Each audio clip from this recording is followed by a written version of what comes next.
Under a heavy rain, Eleanor Vance, the CEO of a million-dollar tech company, finds her luxury electric car broken down and unexpectedly meets Marcus Thorne, a practical and skilled black mechanic from the streets. Marcus, who continually improves himself despite facing racist reactions, is an exceptional craftsman. Eleanor promises to make him the chief engineer at her company if he can fix her car within an hour, and that's where the whole story begins. This encounter marks the start of an extraordinary partnership that will not only save Eleanor's company from the brink of bankruptcy but also fundamentally change her perspective on the world. If you liked the video and subscribe to the channel, let's move on to our story. Enjoy watching. The rain did not so much fall as it did attack, a relentless silver-gray curtain of liquid fury. Eleanor Vance clutched the supple leather steering wheel of her custom-built electric sedan, a vehicle whose sleek, obsidian-black finish seemed to drink the meager light of the afternoon. The car was her sanctuary, a silent, air-filtered bubble of control that glided her through a world she had long since learned to dominate. With the low hum of its advanced electric motor, the vehicle felt less like a machine and more like an extension of her will, a second skin designed for comfort and command. Inside, the cabin was a symphony of minimalist luxury, brushed aluminum accents, a dashboard that was a single, seamless sheet of interactive glass, and the faint, expensive scent of fresh leather and ozone. Eleanor herself, a woman in her late 30s with a poise forged in boardrooms and a gaze that could wither a competitor's stock price, felt perfectly at home in this environment. Her life was an exercise in precision and predictability. Her life, however, was about to be proven imprecise and unpredictable. The first sign of trouble was a flicker in the vast central display. A small, innocuous icon, a stylized broken lightning bolt, materialized in a corner. Eleanor, who had once personally overseen the car's software development to ensure its flawless operation, frowned. She tapped the screen dismissively, assuming a harmless glitch, but the flicker returned, more insistent this time. A moment later, the gentle hum of the motor gave way to a sharp, jarring cessation. The car didn't lurch or grind to a halt, it simply died. All systems went silent. The climate control, the subtle interior lighting, the very life of the vehicle. It was all gone, leaving her stranded in a world that was suddenly and violently gray. For the first time in years, Eleanor felt a true visceral panic. It wasn't the kind of stress that came from a hostile takeover bid or a late earnings report. It was the simple, animal fear of being trapped and helpless. Her car, her gilded cage of technological perfection, had become nothing more than a very expensive, very immobile piece of metal. The rain outside, which had been a gentle backdrop to her drive, now felt menacing, the pounding on the roof a taunt. She pressed the emergency hazard button, but nothing happened. The doors, powered by the same dead systems, refused to unlock. She tried the manual override, a tiny lever discreetly tucked beneath the armrest, but the mechanism seemed seized. She was locked in. The world outside, a blur of wind and rain, felt more distant and hostile than ever. A chill, born not of temperature but of sheer vulnerability, crept up her spine. Then through the rain-streaked window she saw him. He was a figure of motion and defiance against the storm. He wasn't driving a car or sheltering under an awning. He was walking directly into the downpour, a man in worn oil-stained coveralls, his shoulders slightly hunched against the wind. His skin was the color of rich, dark earth, and his face was a portrait of quiet resilience. He carried a large canvas bag slung over one shoulder, its contents clinking softly with each step. He didn't seem bothered by the rain, navigating the puddles with an unhurried grace that suggested a deep familiarity with the elements. As he drew closer, Eleanor could make out the name Marcus Thorne, embroidered in faded yellow thread on his coverall's breast pocket. She watched as he paused, squinting at her car's inert form, a small frown of concentration on his face. He then began walking directly toward her. A fresh wave of unease, layered with a healthy dose of class-based skepticism, washed over Eleanor. She watched him approach, her fingers tightening on the now useless steering wheel. She was a woman who dealt with people based on their credentials, their titles, their net worth. This man had none of those things, or at least none that were visible. His hands, she noticed, were scarred and calloused, the hands of a man who worked with his body, not a computer. He reached the driver's side window and, with a gentle tap of his knuckles, broke her insulated silence. His face, framed by the hood of his coveralls, was calm and his eyes were a warm, deep brown, surprisingly kind. Eleanor, her voice a brittle whisper of its usual commanding tone, managed to crack the window a mere inch. "Can I help you?" she asked, the words sounding absurd even to her own ears. It was a question she was used to asking her subordinates, not a man standing in a storm trying to help her. "Looks like you're in a bit of a pickle," Marcus said, his voice a low, steady baritone that was both respectful and completely devoid of deference. He gestured to her car. "I saw you stopped here and figured I'd check on you. My shop's just a couple of blocks down the road. Looks like your main power bus is fried. You get a surge or something?" Eleanor blinked. A power bus? The words were foreign to her, a dialect of a world she had never inhabited. She wanted to tell him to go away, to call her personal concierge service, to handle this herself, but the words caught in her throat. She was stuck, she was helpless, and the only person who seemed to understand her problem was this man, this stranger, this person so completely outside her gilded reality. "I have a tow service coming," she lied, though she knew her phone was dead and there was no way for her to call anyone. Marcus nodded slowly, his expression unreadable. "I'm sure you do," he said, and for a moment, his eyes seemed to hold a flicker of something she couldn't quite place. Pity? Understanding? Or was it something else? "But you're stuck in here now. I could take a look at it, maybe get the doors open for you while you wait." Eleanor felt a flash of irritation. He wasn't listening. He was offering a solution she hadn't asked for, a solution that felt beneath her. The car was a marvel of engineering, a piece of art. It wasn't something a man in greasy coveralls could fix with a screwdriver and a can-do attitude. The idea was laughable. Then a sudden, absurd thought struck her. A challenge. She met his gaze through the narrow gap in the window, a predatory glint returning to her eyes. This man, this humble mechanic, was offering to fix her problem with a casual confidence that was either pure foolishness or genuine skill. She wondered which it was. Her company was in the midst of a technological crisis, a new product launch that was failing due to a seemingly insurmountable engineering flaw. Maybe this was a test. Maybe he was more than he seemed. Or maybe, she thought with a cruel curl of her lips, this was just an opportunity to get a good story out of a bad day. She took a deep breath, and the words, a mixture of a challenge and a dare, began to form on her tongue. Eleanor looked at the man's calm, steady face, his rich brown eyes holding none of the awe or intimidation that people usually displayed in her presence. He was simply a man offering to help, a fact that was so foreign to her experience it felt like a challenge in itself. The rain pounded on the roof, muffling the chaotic world outside and amplifying the quiet tension between them. Her mind, a finely tuned instrument for negotiation and leverage, quickly calculated the variables. Here was a man with a solution to her immediate, humiliating problem. She, in turn, had an entirely different, far more complex problem on her hands.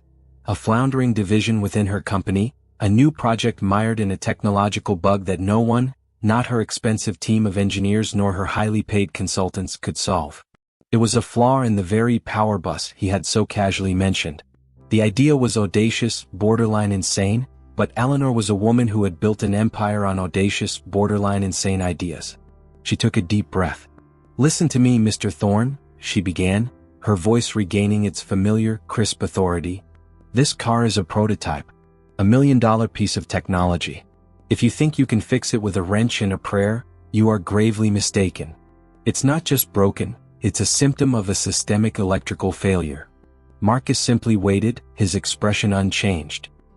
"Here's my proposal," Eleanor continued, a faint, condescending smile playing on her lips. "If you can fix this car, and I mean really fix it, not just a temporary patch, if you can get it running again in the next hour, I'll hire you. Not to work on my fleet of cars, but to work for my company. I'll bring you in as a senior engineer on a new project that's currently falling apart. And I will pay you an annual salary commensurate with that position with stock options. This is a life-changing opportunity for a man like you. But if you fail, you leave and never mention this day again. Do we have an agreement?" A beat of silence hung in the air, thick with the unsaid weight of class and expectation. Marcus's gaze did not waver. He simply pushed his hands into the pockets of his coveralls, a slight smile touching the corner of his mouth. It was a patient, almost amused smile. "Ma'am, I didn't ask for a job," he said, his voice as calm as a still pond. "I just offered to help you out. But you've got a challenge on your hands and I've got a problem I'm looking at right here. You fix yours, I'll fix yours. The offer's on the table. But no money, no title. Just the right to say I'm an engineer. And you keep your word. Do you have an agreement? Eleanor scoffed, a quick, sharp intake of breath. He was negotiating? A man in a stained jumpsuit was negotiating with her, Eleanor Vance, the queen of the corporate takeover? It was ridiculous. But it was also intriguing. She saw a flash of steel in his eyes, a confidence that was not born of arrogance but of pure, unadulterated competence. She found herself nodding, a reluctant but genuine motion. Agreed. Now get to work. Marcus nodded back and, with a casual grace, walked to the front of the car. He didn't fumble with the hood latch. Instead, he reached into his canvas bag and pulled out a small, flat device that looked like a ruggedized tablet. He plugged a wire from the device into a discreet port near the front grille, a port Eleanor didn't even know existed. The screen of the tablet came to life, a cascade of diagnostic codes and data scrolling by in a language Eleanor didn't speak but Marcus seemed to read with ease. He hummed to himself as he worked, the low melodic sound a stark contrast to the pounding rain. Eleanor watched, a strange cocktail of skepticism and grudging admiration swirling in her stomach. He wasn't just a grease monkey. He was a diagnostician. He was methodical. He was a professional. She watched as he popped the hood, the hydraulic system whining to life as the hood lifted with a sigh. The engine bay, a pristine, almost sterile landscape of black wires and sleek components, was open to the elements. Marcus, unfazed, expertly navigated the intricate network, his calloused fingers moving with a surgeon's precision. He wasn't just looking, he was feeling.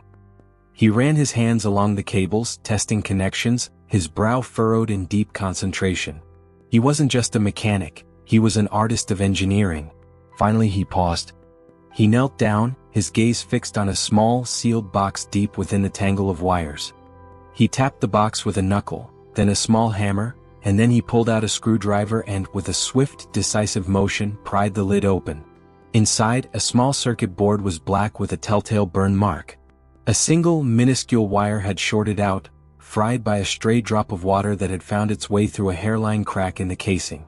He pulled a small, airtight container from his canvas bag, a small treasure chest of obscure parts, and with a jeweler's loupe pressed to his eye, he began his work. Eleanor watched, captivated, as he deftly replaced the fried part, his hands moving with an impossible steadiness. He sealed the box, closed the hood, and pulled the wire from the diagnostic port. The rain was now a steady drumbeat, a rhythm to his silent work. He straightened up, his movements unhurried and confident. He walked back to her side of the car, a slow, deliberate pace that spoke of a job well done. He bent down, his face level with the crack in her window. The interior lights of the car flickered on. The dashboard display came to life. The faint, expensive scent of ozone and leather filled the cabin once more. Her gilded cage, a dead piece of metal only moments before, had been resurrected. "It's done," he said simply, a hint of satisfaction in his eyes. A soft click echoed in the silent cabin as the doors unlocked. Eleanor Vance, the woman who had everything, was free. And she was suddenly, terrifyingly, in debt to a man named Marcus Thorne. The rain, which had been a symbol of her helplessness, now felt like a baptism. The world outside, a blur of wind and water, now held a new, unknown variable, the man who had just fixed her life. The doors unlocked with a soft, expensive click that sounded in Eleanor's ears like the gavel in a courtroom, a final, unappealable verdict. The silence of the cabin was now filled with the low hum of the revived electronics, a sound that moments ago had been her personal symphony and now felt like a taunting reminder of her fallibility. Marcus Thorne, the man in the oil-stained coveralls who had just resurrected her technological marvel, stood framed by the downpour, his expression a mixture of professional satisfaction and quiet expectation. He had met her challenge and he had won. Now it was her turn to pay the debt. A cold certainty settled over Eleanor. She was a woman of her word. Her reputation, the bedrock of her empire, was built on it. To renege now would not only be a personal failure but a professional one. It would make a mockery of her entire persona. She took a deep breath, her mind racing through the thousands of logistical problems this new variable presented. How would she explain this to her board? To her head of engineering? A man who had a PhD from Stanford and considered himself a god among programmers? The whole situation was a public relations nightmare waiting to happen, but it was also, she reluctantly admitted, an opportunity. This man possessed a skill, a tactile, intuitive understanding of technology that her army of digital savants had clearly lost. She slid across the driver's seat, the leather of her custom interior sighing under her weight, and pushed open the passenger door. "Get in, Mr. Thorne," she said, her voice crisp and devoid of emotion. "The rain isn't letting up." Marcus didn't hesitate. He folded himself into the impossibly sleek high-tech interior, bringing with him the faint, clean scent of fresh rain and the undeniable earthy odor of a working garage. Eleanor's nose, so accustomed to the sanitized air of her world, wrinkled almost imperceptibly. He settled into the plush seat, the contrast between his worn work clothes and the pristine upholstery an immediate, jarring tableau. He placed his canvas bag carefully on the floor, the clinking of tools against the carbon fiber shell a tiny, rebellious sound. "My car's just a couple of blocks away," he said, his voice even. "I can drop you off wherever you're headed." Eleanor turned to face him, the car pulling silently away from the curb. The automated wipers, now functioning flawlessly, cleared the windshield in a smooth, rhythmic arc. "We're headed to my company headquarters," she said, her eyes fixed on the road, her hands still gripping the steering wheel a little too tightly. "You fixed my problem and I keep my promises. You've earned the job. You'll be working on my new project." Marcus was quiet for a moment, his gaze shifting from the minimalist dashboard to the blur of rain-slicked city streets outside. "The one with the systemic electrical failure?" he asked, a subtle hint of amusement in his tone. Eleanor's jaw tightened. He remembered. Of course he remembered. "Yes," she said sharply. "The one that's costing us millions and a global launch. My best and brightest can't solve it. The problem is a fundamental flaw in the power distribution architecture. We have a power bus that's prone to random failures. It's a ghost in the machine and it's killing us." She was speaking her native language now, the language of corporate jargon and technological challenges, and it felt like a shield. She looked at him again, a flicker of that same, calculating condescension returning to her eyes. "You fixed my car. Can you fix a product line that's 100 times more complex, 1,000 times more interconnected, and with billions of dollars at stake? Can you fix that, Marcus?" He met her gaze, his expression unreadable, not a trace of intimidation in his eyes. "I don't know, Eleanor," he said, using her first name with an easy familiarity that made her skin prickle. "You're the one who just hired me. It seems to me you've put your trust in me. And what's more, it seems to me you're not the type of person who makes an offer like that on a whim." The drive was silent after that. The rain began to ease, the frantic gray giving way to a bruised violet-tinged twilight. The city, which had been a hostile blur, now came into focus, a forest of steel and glass, its windows a mosaic of flickering lights. They pulled onto the private drive of the Vance Innovations headquarters, a monolithic structure of sleek black glass that rose into the sky like a modern-day fortress. As they ascended the ramp to the subterranean parking garage, the security gates whirred open with a soft, electronic sigh, welcoming Eleanor and for the first time, Marcus Thorne into the heart of her empire. The car glided to a stop in a reserved spot, its electric motor falling silent. Marcus looked out at the pristine, brightly lit garage, a universe away from the messy, chaotic garage he called home. He looked at the gleaming cars, all perfectly spaced, all flawlessly clean. He looked back at Eleanor, her face still tense, her eyes still holding a mixture of disbelief and steely resolve. "Welcome to Vance Innovations, Mr. Thorne," she said, and the words, which had been a challenge an hour ago, now sounded like a threat. "Let's see if your magic extends beyond a broken-down car." The elevator ascended through the core of Vance Innovations headquarters, a silent, glass-walled rocket ship hurtling toward the upper echelons of the corporate world. Eleanor and Marcus stood on opposite sides of the car, separated by a chasm of class and context. Eleanor, in her tailored suit, was a silhouette of polished steel and unyielding ambition. Marcus, still in his oil-stained coveralls, was a figure of quiet, earthy competence. The numbers on the display ticked upward, each floor a new world. They passed floors dedicated to software development, data analytics, and marketing, each a bustling hive of clean-cut professionals. They finally stopped at the top floor, R&D, the sacred inner sanctum. As the doors slid open, they were met with a world of controlled chaos. The lab was vast and open, filled with the soft hum of servers and the quiet click of keyboards. Walls of monitors displayed complex schematics, pulsating data graphs and three-dimensional models of their flagship product, the Luminous Smart Power Unit, now a multi-billion-dollar fiasco. The air was thick with the faint scent of ionized air and the palpable tension of a team teetering on the edge of failure. Eleanor walked with a purpose that seemed to create a wake in the room. The engineers, a collection of young, sharp-eyed men and women in casual but expensive clothing, looked up, their expressions a mix of stress and deference. A man with a neatly trimmed beard and glasses, Dr. Alastair Finch, Vance Innovation's Chief Technology Officer, met them. He was a man who lived and breathed data, a genius who had built his career on the abstract elegance of code and algorithms. He looked at Marcus and then at Eleanor, a faint, puzzled frown on his face. "Eleanor," he said, his voice a low, cultured murmur, "I was just about to send you a new report. Our latest simulations show another point of failure. It's a thermodynamic paradox that defies all our models. The power bus is still failing, but not in a way we can predict. It's like a ghost in the machine." "Alastair, this is Marcus Thorne," Eleanor said, her voice cutting through the tension. "He's going to be working with you on this. He has a unique perspective."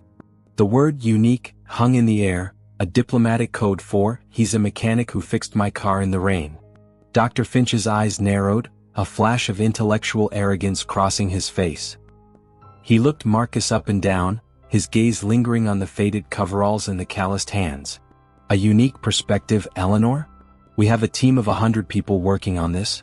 We've run 1 billion simulations. We've thrown every conceivable variable at this problem. We've consulted with the best minds at MIT and Caltech. And you've brought us a man in a work suit? I don't mean to be disrespectful, but what precisely is his expertise?" Marcus remained silent, his gaze moving across the monitors, the schematics, the faces of the engineers. He wasn't looking at the data, not in the way they were. He was looking at the system. He was looking for the flaw. "Show him the problem, Alastair," Eleanor ordered, her voice a cold command. Dr. Finch, clearly unhappy, gestured to a large, interactive display that showed a real-time, 3D model of the luminous unit. He explained the problem, a litany of technical jargon that would have been Greek to anyone but a certified engineer. "The main power bus," he began, "is experiencing random, localized thermal runaway events. We've checked the materials, the subcomponents, the code, the thermal dissipation, everything. The simulation predicts a 1 in a million chance of this happening, yet our field tests show it's happening at a rate of 10%. The failure is completely anomalous, a black swan event that our predictive models can't account for." He turned to Marcus, a condescending smirk on his face. "In layman's terms, the part is melting, but it shouldn't be. The ghost is not in our code, it's in the real world and we can't find it." Marcus listened, his expression placid. He walked slowly toward the display, not to touch it but to get a better look at the schematics. He pointed a finger at a particular area on the screen, a network of interwoven copper traces. "That's the main bus," he said, his voice calm and steady. "And the problem's in there." Dr. Finch scoffed. "We've known that for months. The question is why?" "You're looking at the design," Marcus said, still looking at the screen. "You've simulated the perfect model. You've forgotten about the messiness of reality." He turned to Eleanor. "I need a physical unit. A broken one, a working one, I don't care. I need to see it in person." Alastair scoffed again, a sound of dismissive disbelief. "We have thousands of units in our warehouse, Marcus, but we can't risk you poking at them. We have billions of dollars tied to these and we can't risk a liability claim." "He's not poking at them," Eleanor said, her voice a low rumble. "He's fixing them. Now give him a unit, Alastair. An old one. A broken one. I want to see what he can do." A young engineer, a woman with a quick, nervous energy, ran and retrieved a damaged unit from a nearby lab. It was a sleek, black box, a miniature version of the technology in Eleanor's car. It was lifeless, inert. Marcus took it, holding it in his hands as if it were a delicate bird.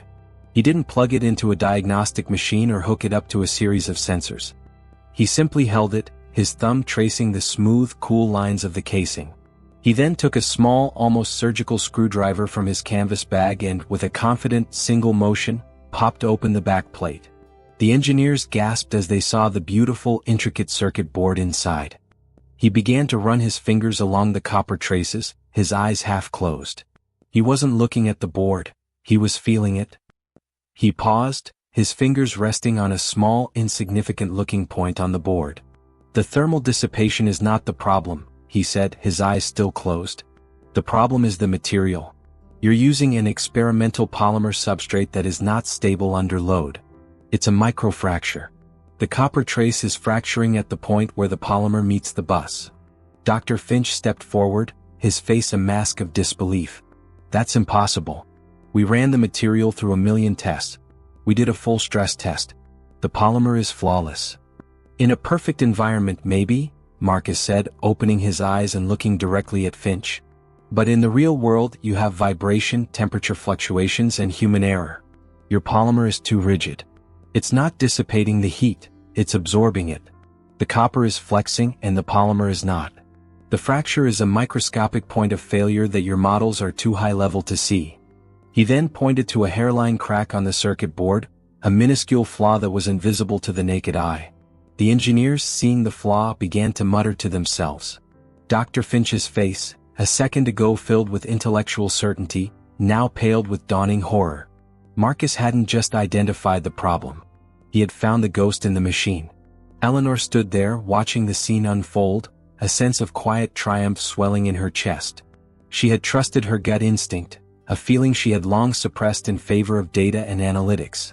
And her gut instinct, a humble mechanic named Marcus, had just proven that her entire team of high-priced engineers was looking at the problem from the wrong direction. The king of the abstract had been dethroned by a man who understood the messy, flawed, imperfect reality of the physical world. The silence in the R&D lab was profound, a vacuum created by the sudden collapse of a $1,000.5 million problem. Dr. Alastair Finch's face, a second ago a canvas of intellectual certainty, was now a portrait of dawning humility. The other engineers, their faces a sea of pale confusion, whispered to each other, their eyes darting from the minuscule crack Marcus had revealed to the man in the coveralls who had found it. Marcus, however, did not gloat. He didn't even acknowledge the stunned silence. He simply held the circuit board, his thumb tracing the tiny, barely visible line that had been their collective undoing. "The fix is simple," he said, his voice cutting through the quiet. "We need to switch to a more flexible polymer substrate. One with a higher thermal expansion coefficient, but a lower coefficient of rigidity. It'll flex with the copper, not fight it. You'll get a small thermal spike in the first few cycles, but then it'll normalize. No more microfractures." Eleanor, who had been watching the scene unfold with a quiet triumph, felt a new wave of respect for the man. He wasn't just a fixer, he was a teacher. He hadn't just identified a problem. He had provided a solution, one that was simple, elegant, and completely ignored by the highly educated minds in the room. Dr. Finch, swallowing his pride, stepped forward. "And what about the code? We have to rewrite the thermal management algorithms. Our code is built on the assumption of a rigid substrate. The new variables will throw everything off." Marcus shook his head. "No, you don't. The code is fine. It's written for a stable system. A flexible substrate is a stable system. The code is looking for a consistent input. Your rigid polymer was giving it an inconsistent input. That's why you were getting black swan failures. The problem wasn't a black swan, it was a chicken that looked like a swan. You were just looking at the wrong kind of bird." The analogy, delivered with a calm, homespun certainty, was met with a chorus of quiet, nervous chuckles. The tension in the room began to dissipate, replaced by a new, more constructive energy. Marcus, still holding the circuit board, looked up at the team of 100 engineers who had, moments ago, considered him a novelty. "All right," he said, his voice now a quiet, natural command. "I need a workbench. A good one. And I need a few of you to work with me. We're going to get our hands dirty. We're going to build a new prototype and we're going to find out if I'm right." For the first time in her life, Eleanor saw her highly paid, highly educated staff look like a group of students in a high school shop class, eagerly awaiting instructions. Marcus had not just solved a problem. He had unlocked something in them, a primal, tactile joy of creation that had been buried under layers of data and code. He had stripped away the academic pretense and reminded them that engineering was, at its heart, about building things, about working with your hands, about the satisfying click of a successful connection. Over the next few hours, a new kind of leadership emerged. Marcus didn't have a corner office or a title. He had a workbench and a plan. He began to work with his hands, guiding a small team of engineers who, in their pristine lab coats, looked like they were performing a surgical procedure. He showed them how to solder the new substrate to the circuit board, how to feel for the right tension, how to use their intuition, not just their data. He wasn't a manager, he was a mentor. He was a master craftsman and they were his apprentices. Eleanor watched it all from a corner of the lab, a silent, almost invisible spectator in her own company. She watched the engineers, their faces stained with grease and solder, their hands no longer pristine. She watched Dr. Finch, who, after his initial shock, had become Marcus's most ardent student, taking notes and asking questions with a genuine, childlike curiosity. She watched her world, a world of abstract perfection and predictable outcomes, begin to give way to a new, messier, more human reality. Later, as the sun began to set, casting long, bruised shadows across the lab, Eleanor found Marcus in the kitchenette, a small, insulated room where the employees would gather for coffee. He was holding a plastic cup of lukewarm instant coffee, a stark contrast to her own personal machine that brewed a perfect cup of organic, single-origin espresso. "You're a good teacher, Marcus," she said, her voice softer than usual. He smiled, a genuine, warm smile that reached his eyes. "I just like to build things, Eleanor. I like to see a problem and fix it. That's all. I'm just a mechanic. The only difference is that my garage is now the top floor of a skyscraper." Eleanor felt a genuine, almost painful pang of shame for her initial condescension. "I was wrong about you," she said, her voice barely a whisper. "I thought you were just a lucky mechanic. I was so arrogant." Marcus shook his head. "No, you weren't. You were a woman with a problem and I was a man with a solution. That's all. We all have our arrogance. Mine is that I think I can fix anything. Yours is that you think you can buy anything. We're not so different, you and I. We just work on different scales." The conversation was interrupted by the excited shouts of the engineers. The first new prototype was finished. They had plugged it into a diagnostic machine and it was working. The ghost in the machine was gone. The numbers on the screen, a cascade of green and blue, were a testament to Marcus's genius. Eleanor and Marcus walked back to the lab, a new sense of purpose in their stride. She, the CEO of Vance Innovations, and he, the mechanic from the rain-soaked street, had a new challenge now. The problem wasn't just a broken car or a flawed product. The problem was a broken company culture, and Marcus Thorne, the man with the greasy hands, was just the man to fix it. The atmosphere in the R&D lab had transformed from a pressure cooker of intellectual despair into a forge of creative energy. The engineers, who had once been hunched over screens full of incomprehensible data, were now gathered around workbenches, their hands stained with solder and their brows furrowed in a different kind of concentration. Under Marcus's easy guidance, they had become artisans again, reconnecting with the tactile joy of building and fixing. Dr. Finch, now an unlikely second-in-command to the man in the coveralls, was meticulously recalibrating the new prototypes, his initial skepticism replaced by a zealous enthusiasm. The ghost in the machine had been exorcised, and now they were working with a physical certainty that felt almost divine. But the real challenge was just beginning. The success of the prototype needed to be presented to the board, a group of investors and executives who lived and breathed in a world of profit margins and stock prices, not polymer substrates and soldering irons. Eleanor knew this meeting would be her toughest yet. She was not only presenting a new viable product, she was presenting a new way of thinking, a new kind of leader, and a new vulnerability in her own leadership. When the time came, Eleanor stood at the head of the conference table, the room a stark, silent landscape of polished mahogany and high-backed leather chairs. The board members, a collection of wizened old money tycoons and sharp, data-driven analysts, listened impassively as she laid out the new plan. She started by acknowledging the colossal failure of their original design, a confession that, for Eleanor Vance, was a deeply humbling act. She then introduced the solution, presenting the data from the newly built prototypes, all of which had now passed every stress test with flawless results. She didn't use jargon. She spoke in simple, clear terms about a microscopic fracture and the need for a more flexible polymer, a story of real-world physics triumphing over abstract simulation. Finally, she introduced Marcus. He stood by the side of the table, his presence an almost jarring contrast to the room's sterile opulence. He wasn't in a suit, he wasn't even in a clean shirt. He was still in his coveralls, a silent but powerful testament to the work he had done. Eleanor explained his role, crediting him with the solution and the revitalization of the R&D team. There was a long, awkward silence. A board member, an older man with a face like a hawk, cleared his throat. "So, you're telling us that our multi-billion-dollar project was saved by a mechanic from the street? We have 100 brilliant minds on our payroll, and this is the man you're crediting? Where did you even find him, Eleanor?" Eleanor met his gaze without flinching. "I found him in the rain, Mr. Vance," she said, using the man's family name, a subtle but pointed reminder of her own lineage. He was the only one who saw the problem for what it was. Not a ghost in the machine, but a flaw in our fundamental assumptions. He saw what we couldn't because he understands the world from the ground up, not from the top down. He is now the head of engineering and he will be leading this project to launch. The title, delivered with such confident finality, hung in the air, a new, undisputed reality. The board, faced with irrefutable data and Eleanor's unshakable resolve, could not argue. The launch was back on with a new date set and a new leader at the helm.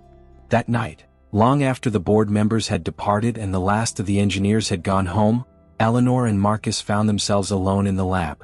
The room, so full of noise and light just hours before, was now a sanctuary of humming servers and flickering monitors.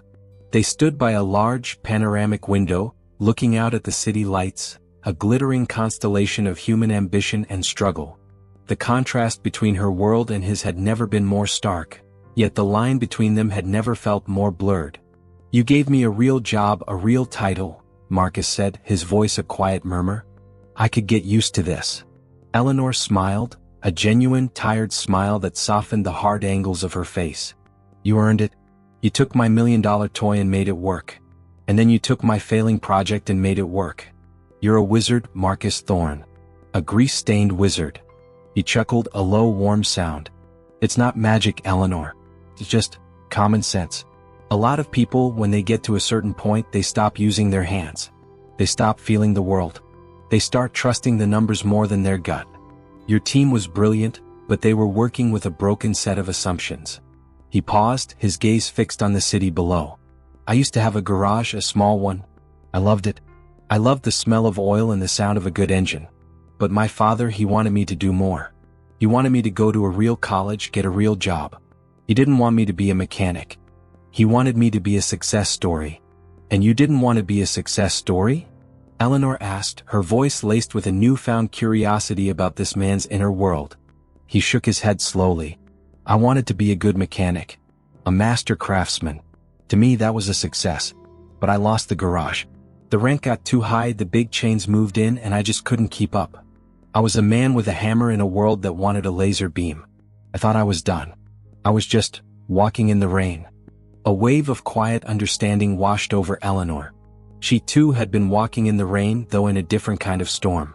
She had a perfect, flawless life, a gilded cage built on the very success her father had wanted for her, yet it had been Marcus's simple hands-on approach that had freed her from it. The lines between their two worlds, which had been so clear just days ago, were now a beautiful, complex mosaic. They stood together, two people from different worlds, united by a shared sense of purpose and a newfound respect for the other's journey. The launch was just the beginning. The real work, the real conversation had only just begun. The product launch was not a ceremony but a silent, tense vigil. Instead of a grand, public-facing event, Eleanor had opted for a private, data-driven rollout. She and Marcus stood in the hushed R&D lab, surrounded by a small team of engineers. Dr. Finch, his face a mixture of exhaustion and exhilaration, sat at a console, his fingers flying across the keys. The monitors, which had once screamed with failure, now displayed a cascade of green and gold, real-time sales data, power grid stability reports, and customer satisfaction metrics flowing in from the first wave of global markets. The new luminous power unit was a resounding success. The ghost in the machine had been exorcised not by code, but by the tangible hands-on knowledge of a man who understood how things were actually built. As the numbers soared into the black, a quiet cheer went up from the engineers. The years of frustration and sleepless nights were finally paying off. They had done it.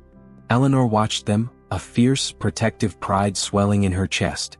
She had risked her company, her reputation, and her entire fortune on a hunch, on a promise to a stranger. And that hunch had paid off 1,000-fold. Her gaze finally settled on Marcus, who stood a little apart from the celebrating team, his hands in the pockets of his ever-present coveralls. His expression was one of quiet contentment, a man who had done a good job and was ready for the next one. She walked over to him, the soft click of her heels a quiet punctuation mark in the jubilant noise of the room. "We did it, Marcus," she said, her voice low and filled with a genuine warmth that was new to her. "You did it." He looked at her, his eyes reflecting the soft glow of the monitors. "We did it," he corrected gently. "I just found the problem. You had to be the one to believe in me, to give me the chance. To take the risk." She smiled, a rare and beautiful thing. "I suppose that's what a partnership is," she said. "The ability to take a chance on a person when no one else would."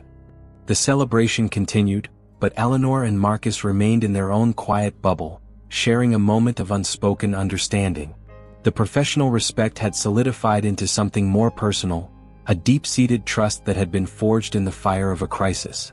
She knew now that her life, her company, and her very worldview had been fundamentally changed by a chance meeting in the rain. Their moment was broken by a new alert flashing on the main screen, a live feed from a breaking news channel. A charismatic, silver-haired man in a sleek suit stood on a stage, a backdrop of a new, impossibly futuristic power unit behind him. Eleanor's face, which had been soft with triumph, hardened instantly. She recognized the man. Julian Thorne. No relation to Marcus, but a longtime rival and former board member who had left Vance Innovations in a bitter and public disagreement years ago. His company, Ascend Dynamics, was a rising star in the tech world, and his departure had left a void that Eleanor had been struggling to fill ever since. "Our engineers have developed a revolutionary new power unit," Julian was saying, his voice a smooth, practiced baritone. "The Ethereum is a new benchmark for clean energy, with a thermal regulation system that is built from the ground up to prevent the kinds of catastrophic failures that have plagued the industry."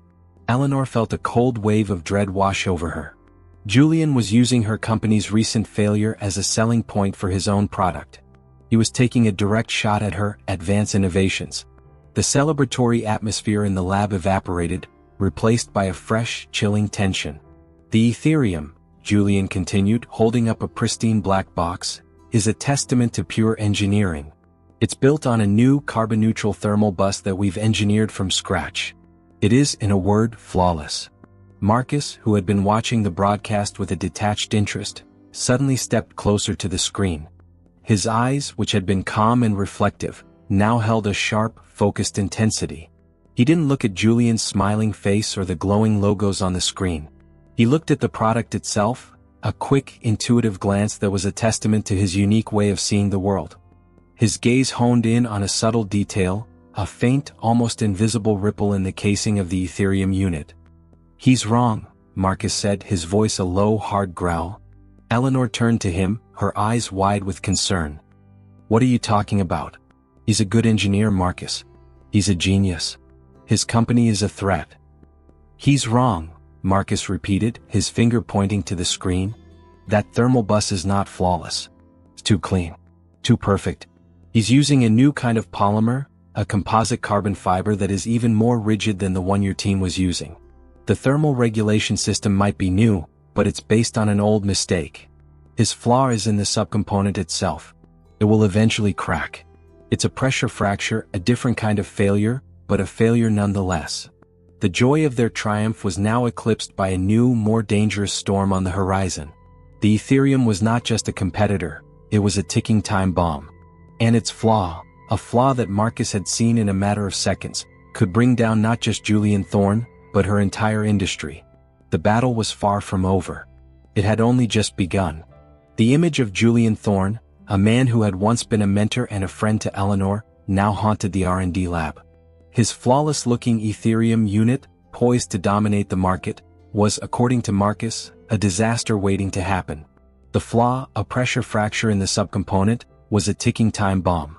The silence in the lab was heavy, each of the remaining engineers looking at Eleanor, awaiting a command that could unleash a corporate war. The temptation was immense. Eleanor could use this information to publicly expose Julian, to humiliate him and his company, to crush her rival with the very data he had once used against her. It would be a brutal, satisfying victory. It would be what the old Eleanor would have done. But she wasn't the old Eleanor anymore. She looked at Marcus, his face a calm, steady presence in the storm of corporate revenge.